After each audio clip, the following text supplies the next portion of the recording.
अब माँ इन दो बेटों में से एक ही बेटा आपको दिया जाएगा, आप जिसे चाहे पसंद करे। तो वह क्या उत्तर देगी? किस बेटे को पसंद करेगी? क्या वह दोनों बेटों को तराजू में रखकर तोलने बैठेगी? माता की भूमिका पर ध्यान दीजिए। उसका स्वाभाविक उत्तर क्या होगा? वह निरुपाय होकर कहेगी, यदि विषय ही होना है तो मैं बड़े बेटे का वियोग सह लूंगी। छोटे बेटे को उसने छाती से लगाया है, उसे वह अपने से दूर नहीं कर सकती। छोटे बेटे के विशेष आकर्षण को देखकर बड़ा बेटा दूर जाए तो भी चलेगा, ऐसा कुछ तो भी वह जवाब देगी। परंतु उसे अधिक प्रिय कौन है, इस प्रश्न का उत्तर नहीं कहा जा सकता। कुछ न कुछ उत्तर देना है, इसीलिए दो चार शब्द वह बोल देगी, परंतु उन शब्दों को तोड़ मरोड़ करके अर्थ निकालने लगेंगे तो वह ठीक नहीं होगा। तो कुल मिला के यहाँ पे दो तरह की भक्ति के बारे में बताया गया। भक्ति के या बहुत सारे साधन हो सकते, जिसको जो अच्छा लगता है वो कर सकता है। बहुत सारे है, ध्यान साधना हो गई, ये धर्म वो धर्म, जिसको जो अच्छा लगता है। लेकिन किसी ने ये नोट किया है कि सारी भक्ति करते तो हम ईश्वर की है, कोई शैतान की करता है क्या? हम कर तो सब भगवान की है, यानी भगवान को अगर माँ के रूप में देखे यहाँ पे, तो ये भी भक्ति है। किसी को पूजा पाठ करके अच्छा लग रहा है, किसी को पैदल वहां जाके अच्छा लग रहा है, किसी को कुछ अच्छा लगता है, किसी को कहीं जाना अच्छा लगता है, किसी को दरगाह में, किसी को चर्च में कैंडल लगाना अच्छा लगता है। तो सभी तरह तरह के साधन हैं भक्ति के, लेकिन हम कर तो भगवान के रहे हैं। तो यहाँ पे इन सभी भक्तों को बच्चों के रूप में दिया। जिसने अभी अभी शुरुआत करा है वो छोटा बच्चा, जो कई सालों से करके और इस मार्ग में उनका आगे नाम रोशन कर रहा है, यानी कि बहुत आगे बढ़ गया। एक दूसरी क्लास का बच्चा जिसको अभी अभी भगवान में रुचि आई है, तो शुरुआत करता है मूर्ति पूजा से, ये करता है, वो कर तो रहा है बेचारा, कुछ तो कर रहा है, तो गलत कुछ नहीं है। लेकिन शुरुआत करते करते रही, रुकना नहीं है, बढ़ते हैं वो। तो ये बड़ा बच्चा बड़ा हो गया, पीएचडी भी कर दी, डॉक्टर भी बन गया, अभी बहुत अच्छे से उसकी प्रैक्टिस भी चल रही है। तो ये दोनों बच्चे बताए, हम नहीं बोल सकते हम इनकी भक्ति अच्छी या उनकी भक्ति अच्छी, या ये प्रोसेस अच्छा या वो प्रोसेस गलत, नहीं, सभी अच्छे। सभी धर्मों का, सभी भक्त या सभी प्रोसेस का हमें आदर करना चाहिए, कि कोई कम नहीं है, कोई ज्यादा नहीं है। हो गया क्लियर ये वाला? Hello, yes yes sister. क्या क्लियर हुआ बताइए?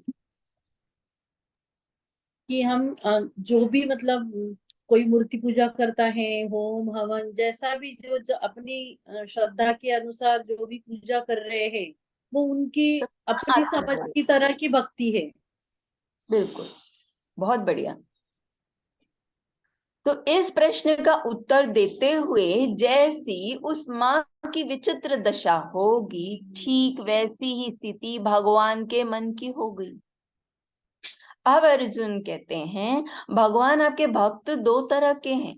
एक आपके प्रति अत्यंत प्रेम रखता है और आपका सतत स्मरण करता है, उसकी आंखें आपकी प्यासी है, कान आपका गुणगान सुनने का उत्सुक है, हाथ पांव आपकी सेवा और पूजा करने के लिए उत्कंठित है। दूसरा है स्वावलंबी, इंद्रियों को सतत वश में रखने वाला, सर्वभूत हित में रात दिन समाज की निष्काम सेवा में ऐसे मग्न कि मानो उसे परमेश्वर का स्मरण ही नहीं होता हो। यह है आपका अद्वित दूसरा भक्त। अब मुझे ये बताइए कि इन दोनों में आपका प्रिय भक्त कौन सा है? अर्जुन का भगवान से ये प्रश्न, अब जिस तरह उस माँ के जवाब दिया, ठीक उसी तरह भगवान ने उत्तर दिया, वह सगुण भक्त मुझे प्रिय है, वह दूसरा भी मेरा ही है। इस तरह भगवान असमंजस में पड़ गए, कुछ न कुछ उत्तर देना था, इसलिए दे डाला। और सचमुच बात भी ऐसी ही है। अक्षरश दोनों भक्त एक रूप है, एक ही को पूज रहे हैं ना, कि ये मम्मी को पूज रहा है और ये पड़ोसी को पूज रहा है, या वो किसी पेड़ शैतानी शक्ति को पूज रहा है, नहीं, सभी माँ परमात्मा को ही पूज रहे हैं। परम पिता परमेश्वर एक ही है, नाम कुछ भी दे दो आप उसको, खुदा बोलो, गॉड बोलो, उसको भगवान बोलो, कुछ भी बोलो ना, पर है एक ही। जैसे एक ही व्यक्ति को कोई चाचा कहता है, कोई मामा कहता है, कोई ताऊ कहता है ना, किसी का पति होता है, किसी के पिता होता है वो, लेकिन वो है तो एक ही व्यक्ति, कितने रोल निभा रहा है।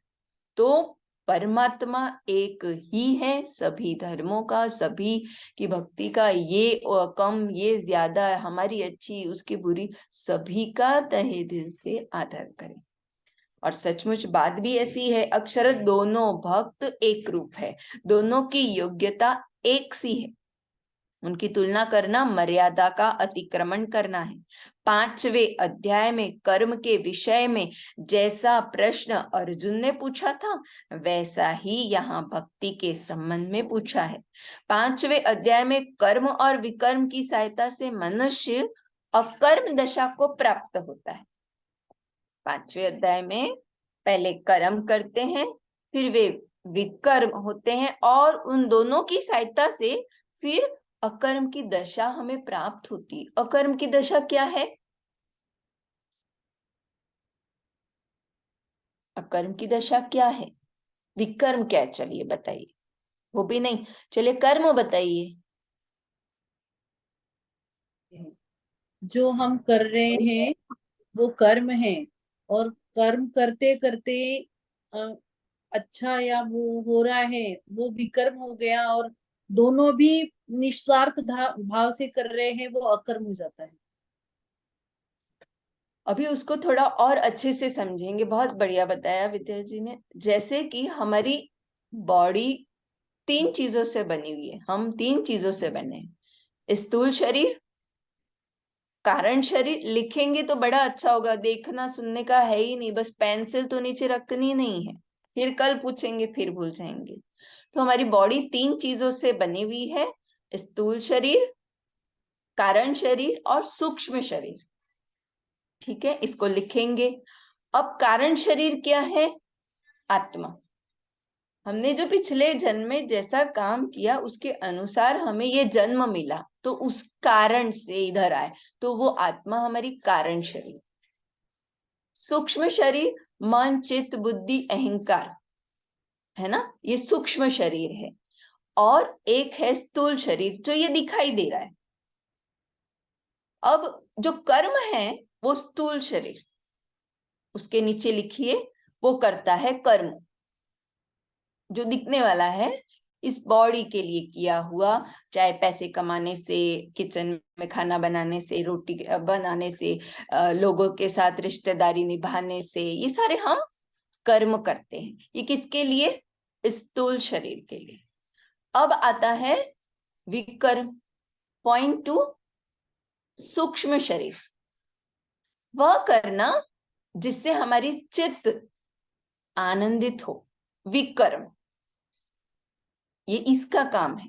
और इन दोनों को मिला के अकर्म की दशा पैदा होती है। अब हम वो काम करेंगे जिससे चित्त को खुशी नहीं होती है, तो हमारे चित्त को जो आनंद होता है वो करना विकर्म। अब आते हैं ये दोनों को, कर्म और विकर्म मिला के उनको अर्पण करना। ये कारण शरीर आत्मा, वहां हमारे परमात्मा स्थित है, प्रभु या ईश्वर जो भी हमारे हृदय में रहते हैं। तो ये कारण शरीर हृदय का निवास स्थान है। तो ये जो कर्म और विकर्म किया, इनको अर्पण कर दो कि प्रभु जो किया उसको आपको सौंप रही हूँ, मुझे, मैं यही, इतना ही मेरे से हो पा रहा है, या जो भी किया है उस हर चीज को, अच्छा नहीं कुछ भी किया है प्रभु, हो गया, अगर गलती भी हुई है तो भी उसको अर्पण कर। ये हम कर्म की दशा में आ गए। कोई सौंपता है क्या किसी को? आज मैंने अगर 10,000 कमाए, किसी को अर्पण करूंगी क्या? क्योंकि कमाए है, वो नहीं करेंगे। तो ये जो अकर्म की दशा आना कि कुछ भी किया उसमें भगवान को आगे रख के करना, या करने के बाद भी उसको सौंप देना, प्रभु हो गया नहीं चाहते हुए भी, अब आगे आप संभालो, तो वो है अकर्म दशा। क्लियर हो गया? कर्म विकर्म अकर्म 5वें अध्याय रट लो, फिर कभी पूछूंगी मौन नहीं रहना है, सब जवाब दे सकते हैं। तो 5वें अध्याय में कर्म और विकर्म की सहायता से मनुष्य अकर्म दशा को प्राप्त करता है। वह अकर्म अवस्था 2 रूपों में प्रकट होती है। एक, व्यक्ति रात दिन काम करते हुए माने लेश मात्र भी काम नहीं करता, और दूसरा 24 घंटे में एक भी कर्म नहीं करते हुए मानो दुनिया भर के व्यवहार करता, डिअटैचमेंट होके हम अपनी ड्यूटी निभाते हैं बिना अटैचमेंट के। तो ये है 24 घंटे में एक भी न कर्म करते हुए मानो दुनिया भर के व्यवहार निभाते हैं। और एक है, एक व्यक्ति रात दिन कर्म करते हुए भी मानो लेश मात्र कर्म नहीं करता, अच्छा कर्म नहीं करता, इतनी मतलब स्ट्रेस ये वो भागा दौड़ी, लेकिन कुछ हो ही नहीं रहा, क्योंकि स्थित होके पीस में बैलेंस होके नहीं कर रहे। परमात्मा तो बहुत दूर है, तो जो उसको अर्पण करता है, जो उसको पसंद है वो करते हैं विकर्म, एंड देन करने के बाद उसको अर्पण करना प्रभु आपने किया। तो इन दोनों रूपों में अकर्म दशा प्रकट होती है। अब इनकी तुलना कैसे की जाए? किसी वृत्तुल की एक बाजू से दूसरी बाजू की तुलना कीजिए। एक ही वर्तुल के 2 बाजू, उनकी तुलना कैसे करेंगे? दोनों बाजू समान योग्यता रखती है, एक रूप है। अकर्म भूमि का विवेचन करते हुए भगवान ने एक को संन्यास और दूसरे को योग कहा है। अब संन्यास और योग क्या है? शब्द भले 2 हो पर अर्थ एक है। संन्यास और योग दोनों में निर्णय अंत में सरलता के आधार पर ही किया गया है। मैंने बताए थे संन्यास और योग का अर्थ।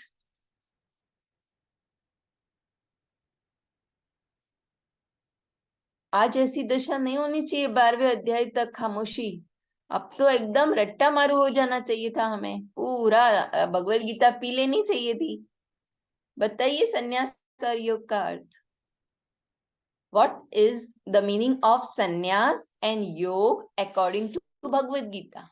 भगवत गीता में फिर से हम लिखेंगे, पेंसिल पेपर उठाइए, क्योंकि हम सुन रहे हैं ना, तो अंदर कुछ नहीं जा रहा है, हमें लिखना है। योग का मतलब मिलन, आत्मा का परमात्मा से मिलन, योग।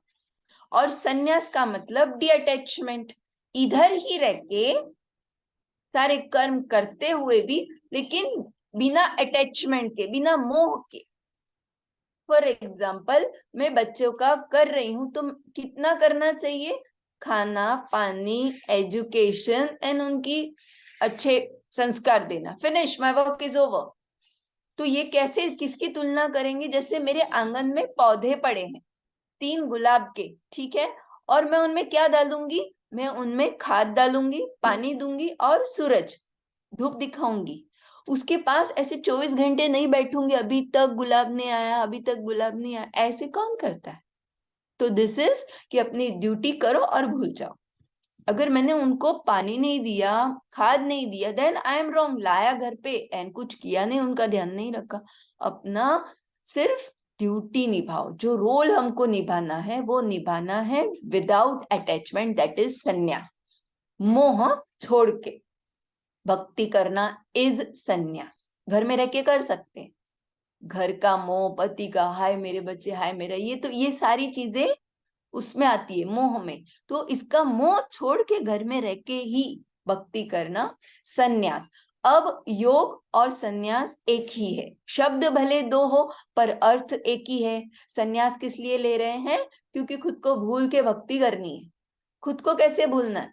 किसी ने इस देह को कुछ बुरा बोला, कुछ गाली दी, तो कितना बुरा लगता है। वो जो बुरा लगने वाला मशीन है वो हटा के उधर परमात्मा को बिठाना है। तुझे बोला है, मुझे बोला ही नहीं। सिंपल। तो ये खुद के बारे में जो हम बोलते हैं या करते हैं, उससे हम संन्यास की ओर नहीं जाते। यहाँ ये शो करता है कि ओके, मुझे इसकी इस बात का हर्ट हुआ, यानी मेरे अंदर परमात्मा नहीं मैं है।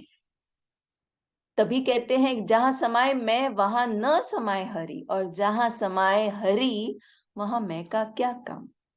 तो संन्यास और योग दोनों में निर्णय अंत में सरलता के आधार पर ही किया गया है। सगुण और निर्गुण भक्ति का प्रश्न भी ऐसा ही है। एक सगुण भक्त इंद्रियों के द्वारा परमेश्वर की सेवा करता है। कैसे? और ये मूर्ति को नहलाता है, उसको कपड़े पहनाता है, उसकी सारी पूजा करता है, लेकिन भाव देखिए कितना अच्छा है। एग्जैक्ट उसके इंद्रियों को जो अच्छा लग रहा है, भजन सुनना अच्छा लगता है, उसकी सेवा करना अच्छा लगता है, लड्डू गोपाल को ही पहनाएंगे, वो करेंगे, okay, it is fine and fit. This is also a process. इंद्रियों के द्वारा परमेश्वर की सेवा हमें अच्छा लगता है, हमारी इंद्रियों को, कानों को ये अच्छा लगता है, लेकिन ये शुरुआती अपन मान सकते, जैसे सेकंड क्लास में है, लेकिन आजीवन सेकंड क्लास में नहीं बैठ सकते। वो जो सगुण भक्ति करने वाला बच्चा कभी तो बड़ा होगा, आगे जाएगा, या आजीवन बड़ा होने के बाद भी क्लास सेकंड में छोटे छोटे बच्चों के साथ बैठेगा। तो दूसरा, निर्गुण भक्त मन से विश्व कल्याण की चिंता करता है। पहला बाहरी सेवा से मग्न दिखाई देता था, परंतु भीतर से उसका चिंतन सतत जारी है। वही व्यक्ति जो पहले उसमें लिप्त था, ये एक ही इंसान दोनों हो सकते, सगुण भक्ति और निर्गुण भक्ति एक ही इंसान में भी हो सकती। पहले उसे वह अच्छा लगता था, लेकिन अब उसकी ग्रोथ हो रही है, ग्रेजुएशन हो गया, फिर आगे फिर पीएचडी, तो ये ग्रोथ हो रही है। तो ग्रोथ में हम अपने आप को ये दोनों भक्ति के तरीके देख सकते हैं। तो पहला बाहरी सेवा में मग्न दिखाई देता था, परंतु भीतर से उसका चिंतन सतत जारी है। दूसरा, कुछ भी प्रत्यक्ष सेवा करता हुआ नहीं दिखाई देता, परंतु भीतर से उसकी महासेवा चल रही है। इस प्रकार के दो भक्तों में श्रेष्ठ कौन है? रात दिन कर्म करके भी लेश मात्र कर्म न करने वाला सगुण भक्त, या दूसरा निर्गुण भक्त उपासक भीतर से सबके हित का चिंतन, सबकी चिंता करता है। ये दोनों भक्त भीतर से एक रूप है। शायद बाहर से भिन्न दिखाई देते हो, परंतु दोनों है एक से ही, दोनों भगवान के प्यारे हैं। फिर भी इनमें सगुण भक्ति अधिक सुलभ है। इस तरह भगवान ने जो उत्तर 5वें अध्याय में दिया, वही यहाँ भी दिया। अब आते हैं श्लोक नंबर 61। सगुण सुलभ और सुरक्षित है। सगुण भक्ति सुलभ, बहुत इजीली अवेलेबल है और सेफ है, सुरक्षित है। सगुण भक्ति योग में प्रत्यक्ष इंद्रियों से काम लिया जा सकता है। इंद्रियां साधन और विघ्न रूप है या दोनों है, वे मारक है या तारक है, यह देखने वाले की दृष्टि पर निर्भर करता है। मान लो कि किसी की माँ मृत्यु शैया पर पड़ी हुई है और वह उससे मिलना चाहता है। दोनों के बीच 15 मील का रास्ता है, उस पर मोटर नहीं जा सकती, टूटी फूटी पगडंडी है। ऐसे समय यह रास्ता साधन है या विघ्न? कोई कहेगा, कहाँ से यह मनहूस रास्ता बीच में आ गया, यह दूरी न होती तो मैं कब का माँ से जाकर मिल लेता। ऐसे व्यक्ति के लिए यह रास्ता शत्रु है। वह किसी तरह रास्ता काटते हुए जाता है, वह रास्ता को कोसता रहता है, परंतु माँ को देखने के लिए उसे हर हालत में जल्दी जल्दी कदम उठाकर जाना जरूरी है। रास्ते को शत्रु समझकर वह वहीं नीचे बैठ जाएगा, तो दुश्मन जान पड़ने वाले इस रास्ते के विजय हो जाएगी। वह सरपट चलकर ही उस शत्रु को जीत सकता है। अब देखिए, इसमें इतना सिंपल बताया है। माँ यानी कि वो परमात्मा, और ये हमारी जर्नी जो परमात्मा की ओर जाने वाली। तो हम ये जो लोगों को कोस रहे हैं, इसकी वजह से नहीं जा पा रहा हूं, उसकी वजह से नहीं जा पा रहा हूं, ये जर्नी को एंजॉय करना है। उधर पहुंचना तो है ही है, लेकिन हम ये जो जर्नी से गुजर रहे हैं, ये तो कर्म हमने जैसे किए वैसे उसके अनुसार हमको यहाँ पे जन्म मिला और वैसे ही आसपास लोग मिले, लेकिन उनको साइड में रखते हुए, वो पीड़ा को साइड में रखते हुए निरंतर अपने मार्ग में आगे बढ़ना। तो यह सरपट चलकर उस शत्रु को जीत सकता है। दूसरा व्यक्ति कहेगा कि यह जंगल है, फिर भी इसमें से होकर जाने का रास्ता तो बना हुआ है, यही गनीमत है। अब कम से कम रास्ता बना हुआ तो है, मैं जा तो रहा हूं। दूसरा यह कहेगा किसी तरह मां तक जा पहुंचूंगा, यह न होता तो इस दुर्गम पहाड़ पर से कैसे आगे जा पाता। यह कहकर वह उस पगडंडी को एक साधन समझते हुए तेजी से आगे कदम बढ़ाता जाता है। रास्ते के प्रति उसके मन में स्नेह भाव होगा, उसे वह मित्र मानेगा। अब आप उस रास्ते को चाहे मित्र मानिए या शत्रु, अंतर बढ़ाने वाला कहिए या अंतर कम करने वाला। एक रो रहा है कि हे भगवान, मेरे और मेरे माँ के बीच में कितना बड़ा रास्ता है, ये उसको कोस रहा है, और एक आनंद ले रहा है कि चलो रास्ता तो है। तो जल्दी जल्दी कदम तो आपको ही उठाना पड़ेगा, चाहे रास्ता हो या न हो, वहां तक पहुंचना हमें ही पड़ेगा। रास्ता विघ्न रूप है, साधन रूप है, यह तो मनुष्य के चित्त की भूमिका पर है कि उसकी दृष्टि पर निर्भर है। यही बात इंद्रियों की भी है, ये विघ्न रूप है या साधन रूप है, यह आपकी अपनी दृष्टि पर निर्भर करता है। यथा दृष्टि तथा सृष्टि। जैसी आपकी दृष्टि होगी ईश्वर को देखने की, ये दुनिया को देखने की, वैसे ही वाइब्स में आपको पूरी सृष्टि दिखाई देगी। जैसे आप होंगे वैसे भगवान की भक्ति होगी, जैसे आपकी भाव होंगे एग्जैक्ट वही भाव भगवान के आपके लिए होंगे। तो ये है सगुण भक्ति और निर्गुण भक्ति का, इसके आगे का हम कल पढ़ेंगे। चलिए, किसी के प्रश्न है तो आप पूछ सकते हैं।